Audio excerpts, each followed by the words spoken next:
Selamat malam pemirsa, apa kabar Anda hari ini? Senang sekali kali ini saya Farah Fitria bisa kembali menemani Anda selama kurang lebih 60 menit ke depan dalam Stetoskop. Dan seperti biasa setiap Rabu, minggu kedua dan keempat setiap bulannya Anda bisa menyimak program kami dengan tema yang berbeda. Adapun kali ini pemirsa, topik yang akan kami bahas adalah tentang emesis gravidarum dan masih di Poltekkes Kemenkes Malang. Kali ini saya sedang ditemani oleh dua orang narasumber, yakni Ibu Tarsika SSIT MKep.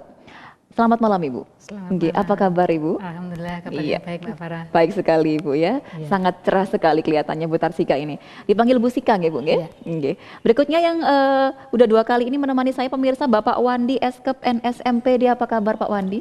Kabar baik. Kabar Ya, baik sekali, semakin cerah Pak ya, semakin keren saya lihat. Oke. Oke, kali ini tema kita adalah emesis gravidarum nggih Pak nggih Bu? Iya. Sebelum kita beranjak pada pertanyaan-pertanyaan, Ibu pendahuluan tentang emesis gravidarum? Baik. Monggo Bu. Terima kasih, selamat malam pemirsa Daviti yang berbahagia. Pada kesempatan kali ini kami berdua dari Poltekkes Kemenkes Malang jurusan kebidanan akan memberikan materi tentang emesis gravidarum. Jadi sebelum beranjak ke tanya jawab akan saya jelaskan sedikit tentang apa itu emesis gravidarum. Kalau kalian lihat ya, emesis itu artinya mutah, gravidarum itu adalah kehamilan. Jadi mutah, mual mutah selama kehamilan. Baik. Kehamilan itu sendiri apa? Seperti kita tahu bahwa seorang perempuan itu diberikan sebuah anugerah yang luar biasa yang tidak dimiliki oleh laki-laki seperti Pak Wandi, yaitu bisa hamil ya. Jadi apa itu kehamilan? Kehamilan itu adalah mulai dari konsepsi. Konsepsi itu bertemunya sel telur dan sperma sampai dengan bayi dilahirkan. Secara normal memang kehamilan itu berlangsung selama 280 hari atau biasanya 9 bulan 7 hari dihitung dari hari pertama head terakhir ya. Jadi biasanya kalau ibu-ibu datang ke petugas kesehatan kan pasti akan ditanya mens terakhirnya kapan. Jadi itu adalah untuk menentukan usia kehamilan ya. Kehamilan merupakan sesuatu yang normal, hanya saja ketika kehamilan itu membawa perubahan fisik maupun psikis. Jadi perubahan fisik yang bisa kita lihat atau mungkin pernah ibu-ibu rasakan, perubahan itu menyangkut ke seluruh sistem tubuh. Dalam artian begini, bisa mulai dari sistem pencernaan, kemudian dari sistem perkemihan, kemudian dari sistem tulang, itu semua mengalami perubahan dari mulai hamil, start diputuskan di hasil tesnya positif sampai nanti 9 bulan. Hanya saja masing-masing pembagian dari usia kehamilan itu kalau secara umum kita bagi 3 ya Mbak Farah. Yang pertama adalah dikatakan trimester pertama. Trimester pertama itu mulai dari terlambat haid yang itu positif hamil sampai dengan 3 bulan kalau orang awam menghitung. Kemudian kalau trimester kedua mulai 3 bulan sampai 6 bulan. Kalau trimester ketiga biasanya mulai dari 7 bulan sampai 9 bulan, ya 9 bulan 10 hari, itulah yang dikatakan kehamilan. Nah, di dalam perubahan fisik ini ada satu hal yang penting, bahwa ada juga namanya perubahan hormon. Jadi zat yang beredar dalam tubuh itu yang nanti akan menentukan atau ikut berperan dalam nanti kejadian mual dan muntah. Jadi itu nanti akan mempengaruhi sistem pencernaan sehingga timbul mual muntah pada ibu hamil. Begitu Mbak Farah. Pendahuluan yang sangat panjang Ibu. Baik, berikutnya masih banyak pertanyaan yang akan saya ajukan kepada Bapak dan Ibu ya. Ini pertama-tama kepada Pak Wandi nih Pak. Wah ini walaupun belum dan tidak akan merasakan, tapi akan saya tanyakan karena dosen keperawatan juga ini kebidanan ya. Kebidanan. Baik, Pak Wandi, yang dimaksud dengan emesis gravidarum ini Pak? Konkretnya apa ini Pak? Emesis gravidarum tadi sudah disampaikan oleh Bu Sika ya, bahwa emesis itu adalah mual, muntah, kemudian gravidarum itu adalah kehamilan gitu ya. Sedangkan mual atau biasa disebut dengan nausea, kemudian emesis itu muntah. Nah, itu emesis gravidarum itu adalah gejala mual dan muntah yang biasa dialami oleh ibu-ibu hamil, terutama adalah pada trimester 1 atau trimester pertama. Dan biasanya munculnya itu setelah 6 minggu ya, 6 minggu hari pertama haid terakhir, kemudian berlangsung selama 1,5 bulan atau selama 10 minggu itu berlangsungnya. 2,5 bulan ya Pak ya? Mual muntahnya itu ya. Jadi awal-awal hamil itu biasanya terjadi yang namanya mual muntah, gitu. MSS gravidarum. Iya. Tapi saya sering juga menjumpai beberapa kehamilan yang itu tidak mengalami mual dan muntah. Itu kenapa bisa berbeda itu, Bapak atau Ibu ini? Ibu, monggo Ibu, monggo. Terima kasih, Mbak Farah. Jadi kenapa setiap ibu hamil kadang ada yang mengalami atau tidak? Yang perlu diingat bahwa ada banyak faktor yang menyebabkan MSS gravidarum. Selain karena istilah faktor biologi, jadi faktor ada dalam tubuhnya, juga ada faktor-faktor di luar dirinya atau faktor lingkungan yang ikut juga berperan serta. Nanti akan kita bahas lebih dalam ya. Baik, ini masih yang awal-awal dulu aja dulu. Baik pemirsa, iya itulah tadi penjelasan dari Ibu Tarsika ya tentang apakah itu MSS gravidarum. Kemudian sudah dijelaskan oleh Pak Wandi tentang pengertian atau definisi dari MSS gravidarum. Berikutnya kepada Ibu Sika lagi nih Bu, gejala-gejalanya MSS gravidarum itu seperti apa Bu? Baik, untuk MSS gravidarum seperti tadi kami Pak selain mual dan muntah, biasanya kepalanya pusing, kemudian biasanya pusingnya pagi hari Mbak Farah. Pusingnya mual muntahnya, iya mual muntah juga pagi hari, walaupun itu relatif individual ya, kadang-kadang tidak. Kemudian muncul juga ngidam. Menginginkan sesuatu yang tidak seperti biasa, yang masih bisa ditoleransi, dalam artian mungkin permintaan masih wajar namanya ngidam, tetapi kadang-kadang bisa jatuh dalam namanya pika. Pika itu keinginan sudah aneh. Makanan yang aneh-aneh ya? Aneh dalam artian ada yang pernah saya temui itu mungkin pengennya cium bau bensin, ada itu sudah sesuatu yang nggak normal. Ada lagi Bu yang pengen mencium ke lokomotifnya kereta api Bu? Ya. Ada Bu ya. Ada ya. Kemudian kadang-kadang disertai rasa sendawa. Berasa jelas sendawa itu tidak enak. Kemudian muncul atau terasa produksi air liur yang berlebihan, sehingga itu kadang-kadang juga meningkatkan frekuensi muntah. Kenapa? Ketika kita menelan rasa tidak enak, lidah keluar terus-menerus, akhirnya kan tidak berani menelan ludah, menahan, kemudian akhirnya itu juga akan meningkatkan mualnya berlebihan jadinya Bu ya. Jadi kalau orang-orang kadang merasanya kayak masuk angin gitu Bu ya, karena bersendawa dan juga bersendawa ya. Baik. Iya. Kemudian penyebab mual dan muntah Ibu ini apa ini? Atau Pak Wandi ini ya, Ibu sudah ini, giliran Bapak ini, penyebab mual dan muntah. Sebetulnya secara teori itu penyebabnya itu masih belum diketahui dengan pasti gitu ya. Pak.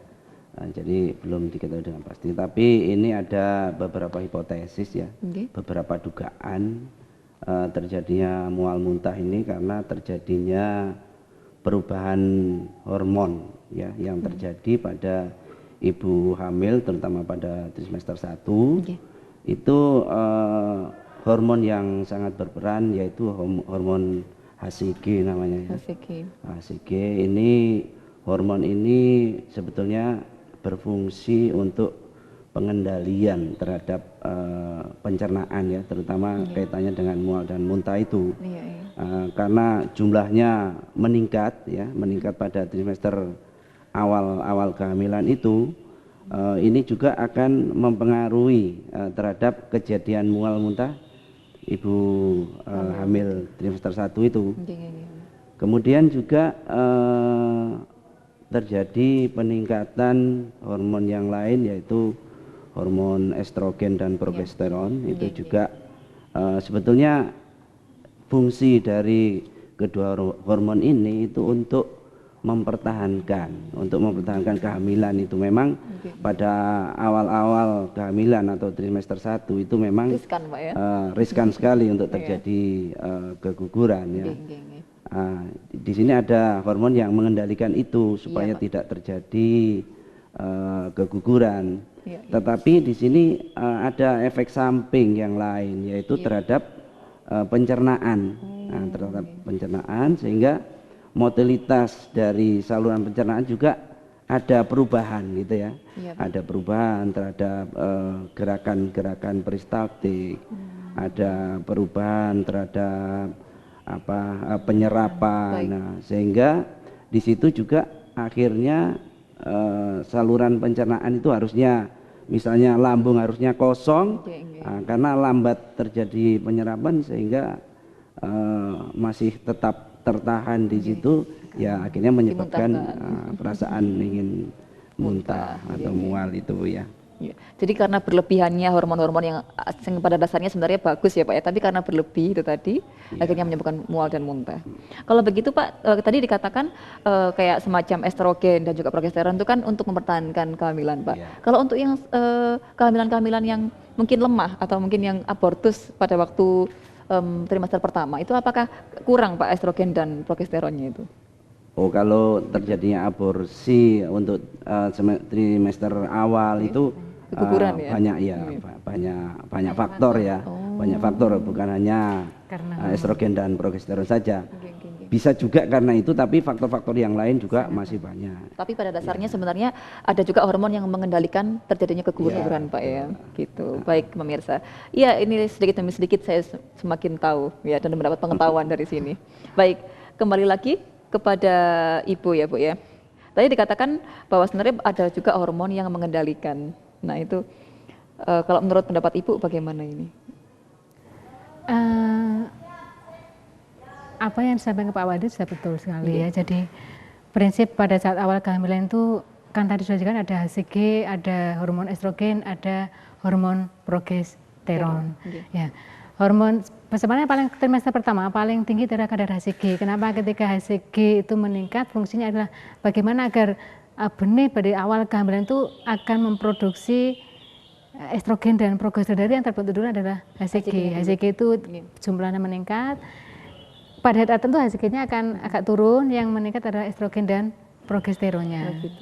Tapi kalau dikatakan tadi dengan kejadian misalnya adanya abortus, keguguran itu ada banyak sekali faktor, termasuk faktor X yang memang belum diketahui. Itulah kenapa kalau misalkan HCG memang berlebihan pada saat trimester pertama, kadang-kadang dipakai untuk tespek itu Bu ya. Iya, betul sekali. Gitu ya. Kalau begitu untuk bulan-bulan berikutnya apakah hormon HCG tadi juga banyak seperti awal atau bagaimana Ibu? Begini, HCG yang meningkat pada trimester pertama itu kan fungsinya bagaimana agar namanya korpus ya, korpus luteum gravidatum sebenarnya benih untuk terjadi bayi selanjutnya itu bisa memproduksi estrogen dan progesteron.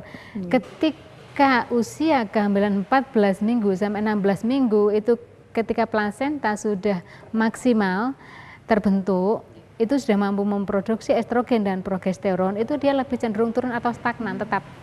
Dia tidak akan meningkat lagi karena fungsinya sudah digantikan oleh estrogen dan progesteron yang dibentuk oleh plasenta. Gitu. Iya.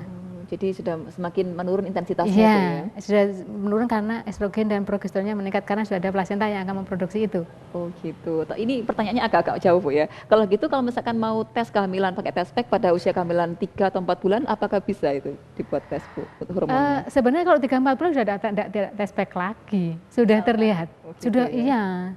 Sebenarnya sebelum seperti katakan tadi 6 minggu, sudah sampai 6 minggu sekarang tespek dengan kadar HCG yang sangat tinggi itu sudah sangat akurat. Kalau sudah bulan itu dari didapat di luarnya sudah kelihatan. Iya, baik. Ya. Nggak perlu itu lagi. Baiklah Bapak dan Ibu, kita akan kembali melanjutkan. Pemirsa jangan kemana-mana karena selepas jeda pariwara berikut, stetoskop akan segera kembali. Baik pemirsa, emesis gravidarum, itulah tema stetoskop edisi kali ini yang berbicara tentang mual dan muntah pada kehamilan dan penyebabnya apa. Baik, tadi sudah dijelaskan oleh Bapak Wadi dan Ibu Sika tentang apakah itu emesis gravidarum, kemudian gejala-gejalanya. Dan saat ini saya juga ingin bertanya lagi kepada Ibu ya Bu ya. Selain faktor hormonal, adakah hal-hal lain yang memicu terjadinya mual dan muntah Ibu? Iya, seperti yang tadi saya sampaikan di awal Mbak Farah, sekarang saya jelaskan bahwa sebenarnya faktor pasti belum, tetapi diduga satu karena hormonal. Kemudian yang kedua adalah faktor lain itu misalnya lebih ke arah bagaimana respon ibu terhadap kehamilan, kemudian dan pengaruh lingkungan sosial yang bisa meliputi kalau terkait dengan bagaimana respon terhadap kehamilan. Kita tahu bahwa kehamilan itu bisa disikapi berbeda oleh masing-masing individu. Betul sekali. Jadi mungkin bagi yang sangat mengharapkan, sangat senang, sangat bersyukur sehingga mungkin ada keluhan tapi tidak terasa karena senangnya lebih dominan. Tapi ada yang mungkin tidak siap mungkin karena kegagalan kontrasepsi atau memang pada kondisi-kondisi kehamilan yang tidak diinginkan ya, misalnya ada sebuah perilaku misalnya seksual pranikah terus hamil, itu beda. Jadi itu juga sangat mempengaruhi munculnya emesis gravidarum. Jadi mungkin pada saat tertentu ada orang yang sama, dia menghadapi kehamilan itu dengan dua sikap yang sangat bertentangan. Itu istilahnya ambivalen ya. Jadi dia ambivalen dengan kehamilan yang dialami. Misalnya di satu sisi saya sangat senang dengan kehamilan, di satu sisi saya juga takut ketika hal itu bisa muncul pada saat yang bersamaan. Itu justru akan membuat dia panik, akhirnya responnya juga akan emesis. Itu yang pertama. Kemudian yang kedua adalah pengaruh dari lingkungan sosial. Dalam hal ini kondisi saat ini kan banyak perempuan yang mengaktualisasikan dirinya dengan menjadi wanita karir.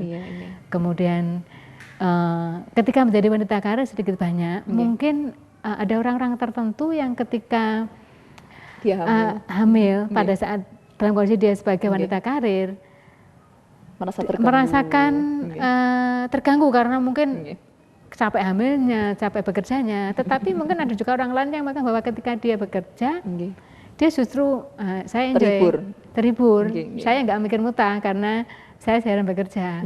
Nanti di rumah sore capek dikit tidur. Tetapi kalau misalnya pada saat aktif saya bekerja itu terlalu berlebihan kelelahan, ya itu mungkin itu juga akan meningkatkan mutahnya. Itu yang terkait dengan karir. Kemudian yang kedua adalah terkait dengan kemampuan finansial. Ya, kita ketahui tidak bahwa kehamilan itu memang membutuhkan sebuah banyak persiapan termasuk finansial. Ya, pada kondisi-kondisi yang memang kehamilan tidak diinginkan, kadang-kadang satu hal yang membuat panik adalah secara finansial saya belum siap ya, karena ada banyak hal yang bingungnya perlu. Sampai mual. Iya, bingung ini nanti saya periksa kapan, saya harus mengkonsultasi biayanya dari mana. Nanti kalau saya melahirkan, ya kalau sekarang ada jam persal ya mungkin. Kalau saya melahirkan biayanya berapa? Ya kalau normal, nanti kalau saya nggak normal harus cesar atau apa? Harus periksa mungkin ke tempat pelayanan lebih tinggi, tak cukup mungkin di bidan, kan seperti itu. Itu yang terkait dengan finansial. Kemudian yang ketiga bahwa kehamilan itu juga mempengaruhi bagaimana relasi atau hubungan dengan orang lain. Mau tidak mau ketika hamil itu mungkin pada saat dia belum hamil mungkin sosialitanya itu lebih sering, tapi ketika hamil kan sedikit banyak harus berkurang ya, mungkin karena kondisi lelah atau mungkin karena agak malu kok sekarang jadi gendut gitu ya. Gendut perutnya aja. Iya, gendut perutnya maksudnya. Tapi kadang tidak hanya perut, para semuanya tergantung individu. Kemudian yang terakhir adalah kondisi psikis yang agak sama dengan responnya. Jadi bagaimanapun juga kesiapan seseorang di dalam menerima kehamilan memang sangat mendukung kesejahteraan psikisnya ibu hamil tersebut, sehingga nanti juga akan termanifestasikan dalam keluhan mual dan mutahnya seperti itu. Baik, ini tadi yang masih pada aspek ini Bu, respon ya Bu ya terhadap kehamilan tadi ini ya. Jadi kita perlu membalik lagi lembaran kita. Baik, ini yang saya masih belum paham. Tadi kan mual dan muntah bisa disebabkan oleh karena senang, juga karena mungkin belum siap terhadap kehamilan. Nah ini saya ingin tanyakan, itu sebenarnya yang bikin mual itu karena senangnya tadi ataukah karena dia tidak siapnya atau mungkin karena lebih kepada tidak mau hamilnya itu Bu? Jadi iya, selama ini ketika yang menimbulkan muntah biasanya senang dan muntah, senang dan tidak senang jadi satu, jadi bingung. Tapi yang lebih cenderung meningkatkan risiko itu adalah ketika dia memang tidak siap untuk menerima kehamilan dengan segala konsekuensinya. Lebih banyak itu ya Bu ya? Jadi kalau dibawa senang, dibawa senang ya senang. Iya, itu resikonya. Kan mempengaruhi bahwa alam bawah sadar dia ya sudah menerima, dibawa enjoy, ya memang begini kan seperti itu. Jadi sebenarnya ini tergantung pada bagaimana mensikapi ya Bu ya. Walaupun berkarir pun, tapi kalau emang dia menyikapinya dengan enjoy, kemungkinan mual dan muntah bisa diatasi. Baik, terima kasih Bu. Nanti yang hamil kedua nanti saya akan seperti itu. Baik, ini pada Bapak Wandi ya Pak ya. Tadi Ibu Sika sudah menjelaskan faktor-faktor lain selain hormonal yang menyebabkan mual dan muntah. Ini kepada Pak Wandi ini. Apakah emesis gravidarum itu menurut Bapak apakah berbahaya ya Pak ya untuk kehamilan sendiri? Sebetulnya MSS gravidarum itu adalah satu keadaan yang normal ya, yang fisiologis yang terjadi pada ibu hamil trimester pertama yang dimulai trimester awal itu ya. Karena ini normal dan fisiologis itu nggak masalah. Tapi yang dikhawatirkan itu kalau sudah terjadi hiperemesis ya hiperemesis. Artinya di sini adalah mual muntah yang secara terus-menerus. Secara terus-menerus di sini artinya segala makanan dan minuman yang masuk itu dikeluarkan kembali, masuk dikeluarkan kembali, itu yang sudah membahayakan itu. Dan ini sebetulnya kalau ibu yang terjadi hiperemesis gravidarum itu ya perlu ada penanganan, apalagi kalau ini sudah menimbulkan akibat yang lebih buruk ya, misalnya sampai badannya semakin kurus, kemudian timbul dehidrasi karena asupan makanan dan minuman yang masuk itu sangat sedikit.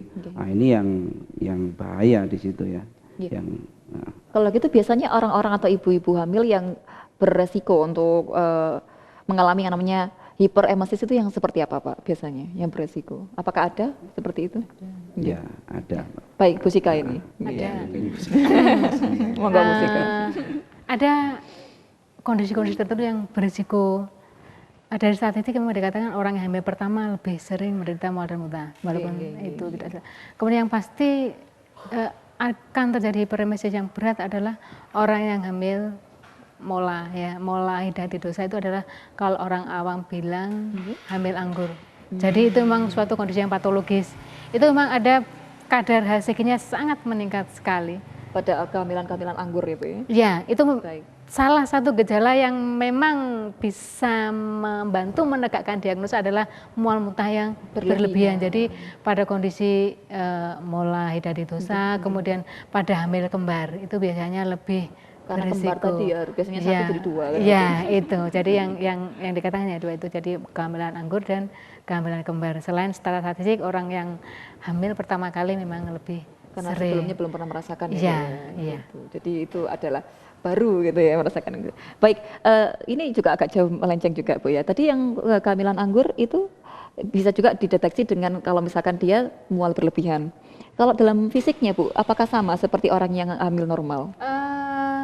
Secara fisik sama. Yang membedakan adalah besarnya rahim.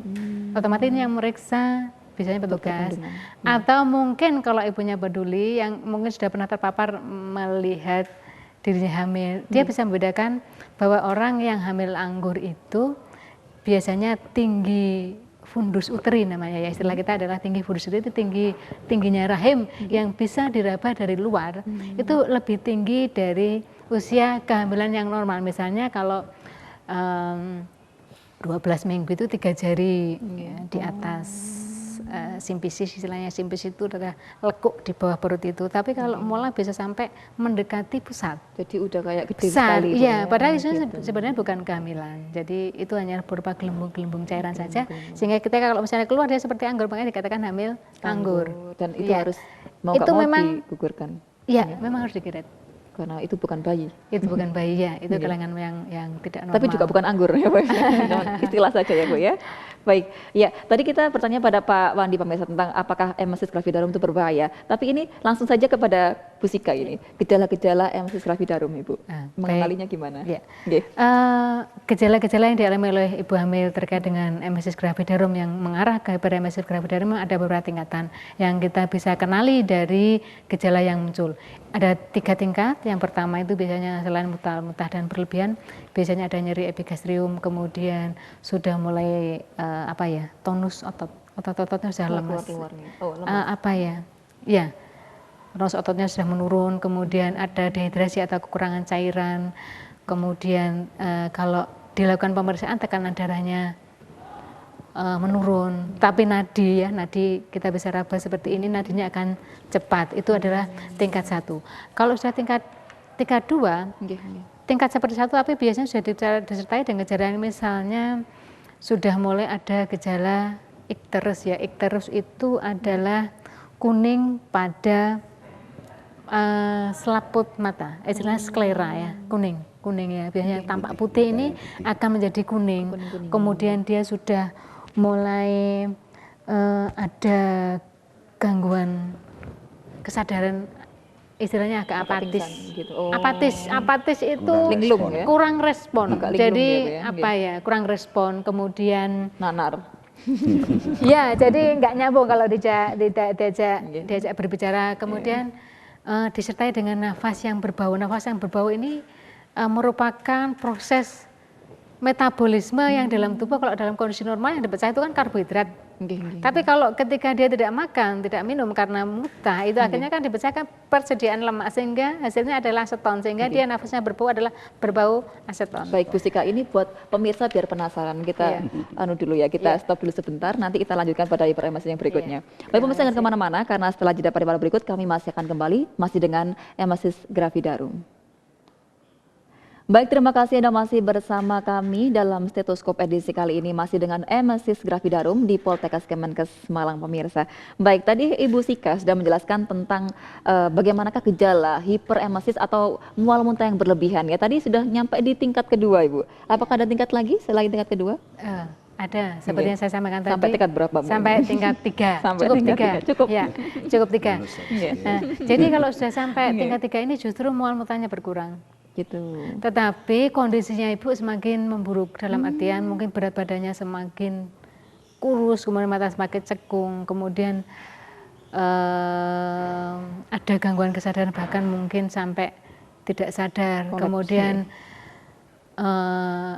kuning pada mata itu sudah semakin jelas, karena memang kalau sudah tingkat 3 itu disertai dengan gangguan pada fungsi hati. Tapi memang kasus sudah sampai 3 ini memang jarang. Gitu ya Bu ya? Iya, jarang. Karena biasanya sudah trimester 1 tuh biasanya sudah ke pelayanan kesehatan, biasanya biasanya ke dokter sudah mengatakan kadang-kadang tingkat 1 pun perlu penanganan. Iya, kadang-kadang di MR kan kalau memang di rumah dimungkinkan tidak bisa beristirahat dengan tenang atau mungkin khawatir, cemas. Jadi harus bed rest mungkin Bu ya? Iya, selain mendapatkan cairannya biasanya mendapatkan cairan juga. Gitu ya Bu ya? Baik. Itulah tadi pemirsa ya, hiperemesis ya ada 3 tingkatan. Tingkatan pertama, kedua, dan ketiga. Cukup 3 ya Bu ya? Iya, baik. Dan berikutnya ini kepada Bapak Wandi ya Pak ya. Saya ingin bertanya, apa yang harus dilakukan jika seorang ibu ini mengalami mual muntah yang berlebihan atau tadi hiperemesis tadi itu Pak? Oke. Hiperemesis tadi sudah dibagi ya, ada kelasnya ya, kelas 1, kelas 2, kelas 3 gitu ya. Sebetulnya tadi sudah disampaikan oleh Bu Sika, untuk penanganan yang harus dilakukan ya berkunjung ke petugas kesehatan itu ya, supaya bisa ditegakkan. Kira-kira dia itu masuk dalam kategori mana? Kategori kedua, ketiga, atau masih pertama? Kalau masih pertama biasanya cukup dapat apa namanya? Rawat jalan dari bidan yang menangani itu. Tapi kalau sudah menginjak ke derajat yang kedua dan ketiga, ini sudah mutlak, ini harus dirawat di rumah sakit. Gitu ya, ini mutlak harus dirawat di rumah sakit. Karena membutuhkan cairan yang tadi Pak. Iya, karena gejala-gejalanya tadi kan sampai penurunan kesadaran, kemudian di sklera matanya sudah kuning gitu ya. Ikterus itu memang harus dapat penanganan yang intensif dari medis itu. Baik. Ini pertanyaannya juga agak menjauh ini ya Pak ya. Kalau misalkan pada kehamilan yang normal, istilahnya yang tidak hiperemesis dengan yang hiperemesis, apakah nanti berpengaruh pada janin itu sendiri? Pada Ibu Sika ini. Baik.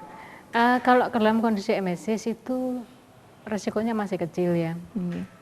Dikatakan kalau sudah sampai pada tingkat mempengaruhi pertumbuhan janin di dalam rahim, itulah pada kondisi yang hiperemesis karena asupan nutrisinya kurang. Itu. Ya. Jadi tapi kalau janinnya tapi tidak ada masalah Bu ya, atau istilahnya apakah mempengaruhi nanti pertumbuhan janin yang dikandung? Kalau ibunya hiperemesis iya, atau bervariasi. Kalau dikatakan hiperemesis, kalau resiko awal kalau hiperemesis tidak bisa tertangani dengan baik, resiko yang pertama kalau trimester pertama kan keguguran. Gitu.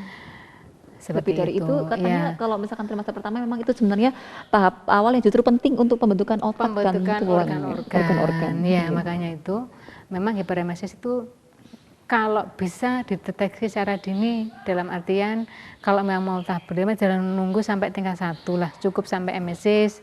Bagaimana agar asupan nutrisi juga tidak kurang, karena pada trimester pertama memang terjadi organogenesis, jadi proses pembentukan organ-organ penting dalam nantinya menjadi menjadi bayi itu kan pada saat trimester 1, sehingga kadang-kadang kenapa minum obat anti mual pun harus yang direkomendasikan oleh dokternya. Iya, ada dokter ya, seperti itu. Ya. Baik, ini kembali pada Bu Sika ini. Apa yang harus dilakukan ibu hamil kalau mengalami emesis gravidarum atau mungkin yang hiperemesis juga? Yang emesis gravidarum Bu ya? Biasa aja ya Bu ya? Baik, yang untuk hiperemesis tadi memang untuk tingkat 2 dan 3 wajib ke rumah sakit, wajib MRS ya, karena ada banyak tindakan selain pemasangan infus, biasanya juga pemberian obat-obatan secara berkala yang itu biasanya dimasukkan lewat infus. Kalau untuk MSC secara umum kalau kita lihat dari penyebab tadi bahwa memang dikatakan dominannya adalah faktor non hormonal juga. Jadi yang perlu dipertimbangkan bahwa kehamilan itu harus disikapi secara positif dalam artian walaupun perempuan itu ditakdirkan untuk hamil, tapi kan tidak semua perempuan bisa hamil. Jadi kalau memang bisa hamil itu ya bersyukur ya, saya bisa hamil ya, karena kita lihat mungkin tidak semua perempuan juga bisa hamil, itu satu. Harus terima dulu. Iya, pertama itu. Iya, yang kedua adalah beristirahat yang cukup dalam artian kalau tahu memang ibu-ibu semua yang di rumah itu menjadi wanita karir, boleh tetap bekerja karena itu mungkin bisa menghilangkan, tetapi dijaga agar jangan sampai kelelahan gitu. Kemudian jangan lupa ketika sudah mulai tahu positif hamil memang harus periksa ke petugas kesehatan. Kalau hamil berarti minimal lah periksa ke bidan. Kenapa? Ketika ibu yang hamil itu periksa ke petugas kesehatan, satu, dia akan mendapatkan dukungan minimal ada informasi dari petugas kesehatan akan menyampaikan mungkin perubahan yang mungkin terjadi bahwa nanti memang kalau hamil trimester 1 ada mual dan muntah, sehingga dia sudah siap. Ketika dia siap ya sudah, reaksinya kan tidak berlebihan atau sampai takut. Itu juga mengurangi. Selain itu juga nanti akan diajarkan oleh petugas atau mungkin oleh kalau ke bidan ya oleh bidannya bagaimana cara mengurangi muntahnya, diajari cara makannya bagaimana, itu kan pendapatnya dari petugas kesehatan, kecuali kalau memang ibu tersebut memang orang yang tidak gaptek sehingga bisa mengakses sendiri di internet, itu beda lagi. Selain itu karena terkait dengan sistem pencernaan, orang yang hamil itu memang ada yang mengalami MSC itu memang ada pengaturan pola makan ya. Yang pertama memang kalau mengalami MSC memang menghindari makanan-makanan yang berbumbu tajam. Berbau tajam. Berbumbu tajam itu misalnya kare, gulai yang banyak santan, banyak bumbu full, itu memang dikurangi. Terus kemudian makan yang banyak mengandung lemak, banyak mengandung minyak, itu memang sementara waktu dikurangi karena itu akan membuat mual. Kecuali ngidamnya itu ya beda lagi. Kecuali kalau ngidamnya itu ya tidak masalah, tapi kalau memang ngidamnya itu ya sebaiknya dikurangi karena itu akan menimbulkan mual. Kemudian pengaturan makannya, kalau orang hamil itu memang disarankan porsinya adalah sedikit-sedikit tapi sering ya, karena memang dengan adanya pembesaran rahim itu sedikit banyak juga akan menekan saluran pencernaan agak sedikit ke atas sehingga sedikit cepat terasa kenyang tapi kemudian juga cepat lapar, sehingga memang lebih baik sedikit-sedikit tapi sering. Kemudian MSC gravidarum biasanya orang awam menyebutnya adalah morning sickness ya, karena memang biasanya timbulnya pada pagi hari, sehingga apabila ibu hamil yang trimester pertama untuk mengurangi mual muntah yang berlebihan atau pusing yang berlebihan pada saat bangun pagi, memang disarankan kalau bangun pagi jangan langsung berdiri. Ya mungkin rebahan dulu sebentar, kemudian duduk. Kalau sudah enak, enggak pusing, baru berdiri. Karena kalau dari tidur langsung berdiri akan pusing. Ya. Pusingnya itu karena apa ya Bu ya? Pusingnya kan ada gini, perubahan pada tekanan darah dari dia berbaring tiba-tiba itu bisa. Atau bisa juga karena Pada saat konstipasi kan kadar glukosa darah juga masih rendah ya. Jadi kalau tiba-tiba dia bangun juga akan memberikan istilahnya kan efek ke sirkulasi darah juga itu pengaruhnya. Kemudian menghindari bau-bauan yang merangsang timbulnya mual dan muntah. Karena ini sangat individual sekali Mbak Farah. Tiap ibu hamil mesti akan mengatakan, oh kalau saya bau A akan muntah, kalau mungkin ibu yang lain enggak. Itu yang tahu adalah ibunya sendiri, sehingga dia bisa menghindari faktor pencetus itu. Kemudian kalau sudah dianggap mengganggu, ya memang harus ke petugas kesehatan, minimal dia akan mendapatkan untuk vitamin anti muntah. Gitu, ada Bu ya? Ada.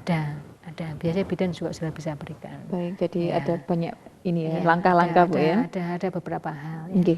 Pertama, menyikapi dengan positif dulu. Menyikapi dengan positif. Anugerah Bu ya? Anugerah, iya. Lebih dari itu, walaupun misalkan tadi itu kegagalan kontrasepsi atau mungkin finansial yang kurang, tapi lebih dari itu harus disyukuri karena diberi kesempatan. Tidak semua. Kayak Pak Wandi ini nggak bisa hamil, makanya ya Bu ya, kita harus bersyukur. Memang hamil itu kan kodratnya bermata, kan tidak semua perempuan dengan mudah bisa hamil. Itu harus lebih bijak lagi menyikapi Bu. Iya. Terus satu lagi makanan-makanan mungkin juga menghindari makanan-makanan yang bisa menimbulkan gas ya. Nah, itu. Seperti apa Ibu? Kol, ketela. Itu juga bisa menimbulkan mual. Itu juga. Ya, kemudian satu lagi, jangan mengkonsumsi dalam bersama-sama tadi. Kadang-kadang kita kan bermakan langsung minum, itu sebaiknya dihindari dulu, mengurangi kapasitas lambung lah. Dalam artian kalau makan buah atau minum jangan bersamaan dengan makan nasi atau makanan yang berat. Itu juga perlu dihindari ya. Jadi jangan makan mau minum, kan cepat penuh, jadi itu akan merangsang refleks muntah. Baik, penuh ya Bu ya, kemelakaran kalau Baik, menerima kehamilan dengan positif, memeriksakan kehamilan secara berkala, kemudian istirahat yang cukup Bu ya, itu tadi langkah-langkahnya, kemudian menjaga pola makan pemirsa, sedikit-sedikit tapi sering, ini saya ingatkan ini untuk yang lagi hamil ini, juga untuk mual muntah sering timbul pada pagi hari Bu ya, jadi kalau bisa setelah tidur pemirsa kalau bangun jangan langsung berdiri. Mungkin duduk-duduk jagongan dulu sama suaminya gitu Bu ya, nggak kerja suaminya nanti jagongan, kemudian menghindari bau yang menusuk, dan makan makanan yang mengandung gas ya Pak ya. Kemudian juga menggunakan obat anti muntah yang tentu saja disediakan oleh petugas kesehatan atau medis ya Bu ya. Baik pemirsa, jangan kemana-mana, kami segera akan melanjutkan pembicaraan kami tentang emesis gravidarum, namun setelah jeda pariwara berikut ini. Baik pemirsa, terima kasih Anda masih bersama Stetoskop dengan tema emesis gravidarum, masih bersama dengan Ibu Sika dan Bapak Wandi yang merupakan dosen kebidanan di Kemenkes Poltekkes Malang. Ya, baik tadi Bu Sika sudah menjelaskan apa yang harus dilakukan oleh seorang ibu hamil ketika mengalami yang namanya emesis gravidarum Bu ya, atau mungkin mual tapi yang wajar gitu Bu ya. Di antaranya harus mensikapi dengan positif, mengatur pola makan, istirahat yang cukup. Kemudian kalau memang mualnya itu sudah mengganggu, bisa minta obat anti mual ya Bu ya, dan juga mengurangi makan makanan yang mengandung gas. Baik, menarik sekali pemirsa, ini juga ada dosen laki-laki soalnya ini Pak ya. Yang ingin saya tanyakan adalah yang berkenaan dengan Pak Wandi, karena hamil kan mungkin nggak bisa Pak ya, nggak bisa hamil. Jadi yang ingin saya tanyakan bisa jadi suami gitu maksudnya Pak ya. Peran keluarga terutama suami dalam menghadapi istrinya yang sedang hamil atau mengalami emesis gravidarum Pak. Ini gimana Pak? Untuk kehamilan, sekalipun itu emesis maupun tidak emesis, itu peran suami sangat besar sekali. Gitu, Pak, ya. Ada yang namanya sebelumnya pun sudah besar perannya Pak ya. Ada yang suami siaga itu ya, suami siaga, siap antar dan jaga itu ya. Terutama untuk ibu-ibu yang mengalami emesis gravidarum, itu peran suami sangat besar sekali ya, untuk memberikan dukungan kepada istrinya. Nah, dukungan di sini bisa dukungan emosional ya, atau dukungan penghargaan, atau juga dukungan instrumen ya, instrumental bagi ibu yang sedang hamil. Di sini dukungan emosional itu maksudnya suami itu harus memberikan perhatian yang lebih ya, mungkin rasa cinta kasihnya ya, atau begitu ya mungkin ya. Bagi ini mungkin ibu-ibu yang mengharapkan, yang pengen seperti itu gitu ya. Dari suaminya sendiri memang harus memberikan itu rasa cinta kasih, rasa aman, rasa nyaman. Kemudian juga penghargaan, memberikan penghargaan kepada istri.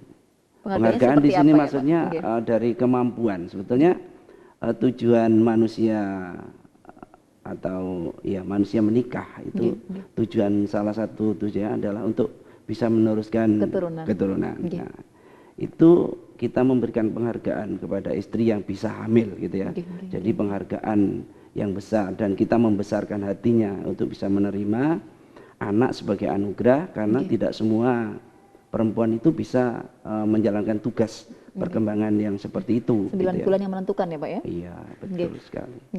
Kemudian yang ketiga yaitu dukungan berupa instrumen ya. Dukungan instrumen. Itu di sini memberikan kepada istri untuk berupa bantuan ya, bantuan langsung ya, atau membantu istri terhadap kegiatan-kegiatan yang mungkin biasanya pekerjaan-pekerjaan dilakukan oleh istri, mungkin karena istrinya hamil, ini suami juga bisa untuk membantu istrinya mengerjakan tugas-tugas itu gitu ya. Juga mungkin suami juga bisa, mungkin yang biasanya nggak biasa menyediakan minum untuk istrinya gitu ya, karena istrinya sedang mual muntah, itu lebih memperhatikan untuk mungkin membelikan biskuit atau membuatkan teh hangat gitu ya. Kalau gitu enaknya hamil aja Pak, biar suaminya nanti bisa kerja terus. Biar mau hamil terus ya, biar dapat layanan terus ya, bukan begitu maksudnya. Nah, itu kalau bisa setelah hamil juga gitu ya, kooperatif ya Pak ya. Baik, itu tadi pemirsa ya penjelasan dari Pak Wandi tentang peran suami kepada istri yang sedang mengalami mual muntah. Di antaranya adalah dukungan emosional. Jadi yang awalnya mungkin sayang jadi lebih sayang. Awalnya cuman bilang mama, sekarang mama sayang, darling, dadar guling gitu ya. Kemudian dukungan penghargaan pemirsa ya, yang bagaimana istri itu bisa meneruskan keturunan ya Pak ya. Jadi diberi penghargaan yang luar biasa, karena seorang istri pasti saat itu mengalami tahap yang sangat bermanfaat untuk timbul dan lahirnya generasi baru ya Pak ya, selama 9 bulan ini. Baik, dan kemudian dukungan yang ketiga pemirsa adalah dukungan instrumental yang secara langsung ya Bu ya, tenaga maksudnya Bu ya, kepada istrinya, misalkan membantu atau apa pekerjaan yang biasanya dilakukan oleh seorang istri.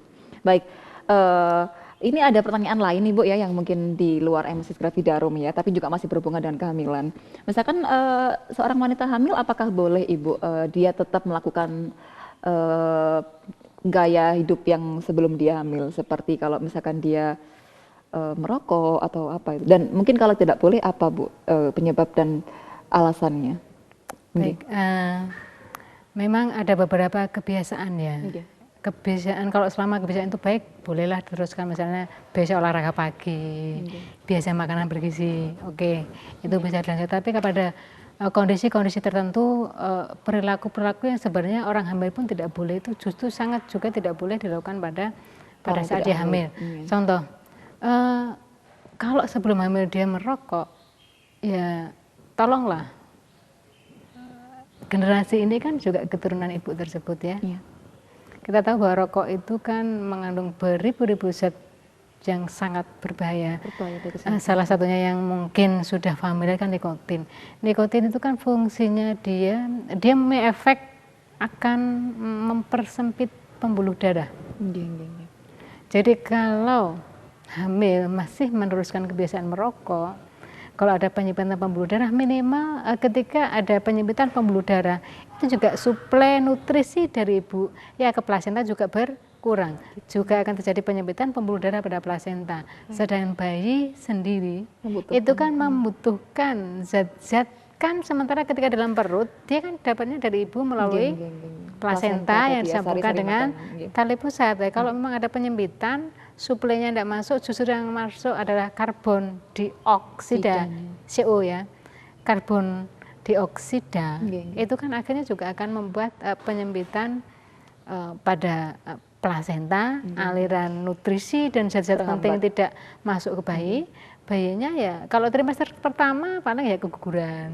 Kalau nanti dia bisa berkembang sampai trimester kedua, bisa prematur lahirnya. Atau kalau dia biasa lahir 9 bulan 7 hari, bayinya akan lebih kecil dibandingkan dengan bayi yang memiliki usia yang sama dari ibu yang tidak merokok. Jadi ukurannya lebih kecil. Jadi mungkin usia kawinnya sama 9 bulan 7 hari, tetapi mungkin berat badannya kurang dari 2,5 kilo. Atau bisa juga lahir prematur. Sebelum waktunya. Bisa juga pada saat nanti dia sudah dilahirkan, karena kondisi di dalam rahim dia kurang nutrisi, dia lahir tidak langsung menangis. Ketika dia tidak langsung menangis, sempat tidak bernafas, ada beberapa periode dia otaknya tidak terkena O2, ada kurang O2 pada saat itu. Apa yang terjadi? Dalam jangka panjangnya ketika dalam hitungan detik dia tidak dapat O2, atau mungkin justru ketika tidak menangisnya lama, sudah beberapa sel yang rusak karena kekurangan oksigen. Pada saat dia lahir tidak bernafas karena kondisi ketika dia di dalam rahim sudah tidak mendapatkan asupan yang baik. Kalau yang alkohol itu kan kalau orang itu menimbulkan efek sedasi ya, itu kan bisa sampai ke bayi. Dalam artian ada banyak macam zat yang itu memang bisa ditahan oleh plasenta sebagai istilahnya sawar atau penyaring. Tetapi ada beberapa tertentu yang itu memang bisa juga masuk gitu. Jadi awalnya memang saya tahu Bu ya kalau merokok dan alkohol pasti buruk, tapi dengan penjelasan Ibu saya semakin tahu gitu ya penyebabnya. Bisa saya nambahi ya Mbak? Monggo Pak, silakan. Tadi kan yang ditanya itu tentang ibu yang merokok gitu ya. Nah, ini peran suami juga penting ya terhadap merokok ini. Merokok itu kan ada istilahnya perokok aktif dan perokok pasif. Kalau perokok pasif berarti yang merokok mungkin bapaknya. Nah, bapaknya yang merokok tapi dampaknya bisa terjadi pada ibunya dan tidak bisa pada bayinya. Untuk itu kalau tadinya mungkin saran aja ya untuk bapak-bapak yang perokok gitu ya, kalau pada saat istrinya hamil ya diupayakan menjauh. Kalau dia tidak bisa berhenti merokok gitu ya, mendingan menjauh di luar rumah, jangan sampai dekat dengan istrinya yang sedang hamil. Atau mungkin kalau bisa berhenti merokok, wah itu sangat bagus sekali gitu ya. Saya kira itu tambahan dari saya sebagai seorang suami gitu ya. Baik. Jadi secara langsung saya mendapatkan sebuah kebijakan dari seorang suami tadi pemirsa ya, dari Pak Wandi yang pernah mengalami dan sedang mengalami dan akan mengalami terus jadi suami. Baik, itu tadi tentang gaya hidup yang perlu diwaspadai dan perlu ditinggalkan pada saat kehamilan Bu ya. Lebih-lebih pada saat setelah hamil pun kalau bisa juga harus dihentikan. Kemudian kalau untuk memakai make up Ibu yang biasa dipakai untuk sebelum hamil, kemudian apakah boleh ketika sudah hamil atau sedang hamil menggunakan make up yang berlebihan gitu Bu? Baik, make up itu kan identik dengan perempuan ya, walaupun ada juga sih yang tidak perempuan bermake up. Begini, sejauh ini yang saya tahu kalau make up itu selama tidak mengandung zat-zat yang berbahaya itu masih dibolehkan. Dalam artian mungkin zat-zat berbahaya itu adalah mungkin make up yang mengandung bahan-bahan logam misalnya merkuri, karena itu kan bisa terserap gitu ya, terserap kulit. Ya dalam kondisi tidak hamil pun sebenarnya kan juga tidak disarankan. Hanya saja hal yang spesifik pada wanita yang hamil itu kadang-kadang tidak mau bermake up. Kenapa? Orang hamil itu ada perubahan pada kulit, salah satunya adalah kulitnya lebih berminyak. Produksi zat minyak yang ada di bawah kulit akan meningkat sehingga itu membuat bedak tidak nempel. Iya, timbulnya jerawat. Iya, seperti itu. Tapi dulu saya hamil cantik kok Bu. Cantik. Narsis ini Bu ya. Baik, boleh asalkan tidak menggunakan mengandung zat yang berbahaya. Ya. Jangankan orang hamil, nggak hamil pun nggak boleh. Hamil pun juga nggak boleh. Oke, baik. Itu adalah pertanyaan yang tidak perlu ditanyakan sebenarnya Bu ya. Baik, kalau tadi lifestyle, kemudian makeup juga tidak diperkenankan atau boleh digunakan asalkan tidak mengandung merkuri pemirsa. Kemudian saya ingin bertanya pada Pak Wandi, Pak ya tadi sempat disinggung tentang makanan yang perlu dihindari Pak. Iya. Yang berupa gas itu kenapa Pak? Oh iya. Yang kayak kol. Iya. Memang pada kondisi emesis, gravidarum atau mual muntah pada ibu hamil trimester 1 itu salah satu upaya ya yang harus dihindari adalah menghindari makanan-makanan yang mengandung gas ya. Sudah jelas kalau mengandung gas otomatis begitu dimakan sampai di lambung dia akan menimbulkan gas. Kalau menimbulkan gas akhirnya lambung menjadi penuh. Kalau lambung menjadi penuh dia akan keluar kan, akan keluar. Kalau keluar dari belakang nggak masalah ya. Suami yang masalah. Kalau keluar dari depan, akhirnya ya terjadi muntah. Bukan hanya gasnya yang keluar, mungkin juga makanan dan cairan-cairan yang ada di lambung juga ikut keluar. Itu makanya sebaiknya dihindari lah untuk makan-makan yang mengandung gas. Ya. Contoh-contohnya Pak tadi? Ya seperti kol ya. Kemudian Lobak. sawi, lobak itu harus dikurangi Pak ya. Kalau orang desa biasanya nangka muda itu ya, nangka muda, tewel. Nah, itu juga produksi gasnya juga tinggi itu juga. Wah, saya nggak mau makan itu kan nanti gasnya banyak nanti Pak ya. Yeah. Baik, iya. Tidak terasa juga ini Pak Wandi dan Bu Sika, kita juga sudah sampai di penghujung acara ini. Untuk kesimpulan dari emesis gravidarum atau mual dan muntah pada kehamilan ini, saya ingin Bu Sika yang menyimpulkan. Ini Pak Wandi apa Bu Sika ini? Jangan rebutan. Sweet dulu ini, sweet dulu.